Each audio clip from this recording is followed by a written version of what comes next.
Dua agenda utama dibahas dalam rapat paripurna ke-15 DPRD Kota Palembang yang digelar pada Senin 4 Agustus 2025.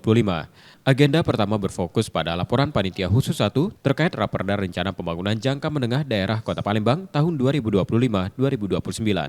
Setelah melalui pembahasan mendalam, sejumlah catatan disampaikan untuk perbaikan ke depan. Meski demikian, Raperda RPJMD akhirnya disetujui dan disahkan dalam rapat tersebut.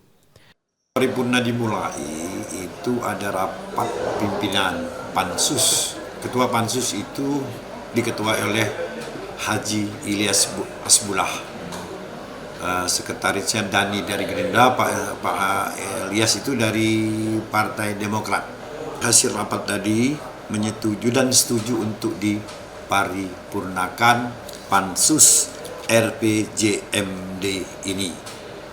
Tahun 2025-2029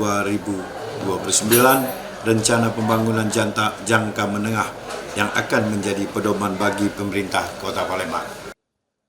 Pada kesempatan yang sama, Wali Kota Palembang juga menyampaikan 4 raperda lainnya untuk dibahas, yaitu Raperda tentang air limbah domestik, Raperda tentang insentif dan kemudahan berinvestasi, Raperda tentang perusahaan perseroan daerah sarana pembangunan Palembang Jaya, dan Raperda tentang rencana pembangunan dan pengembangan perumahan serta kawasan pemukiman tahun 2025-2045. Ini adalah persetujuan bersama kaitan dengan RPJMD Kota Palembang. Alhamdulillah sudah ditandatangani.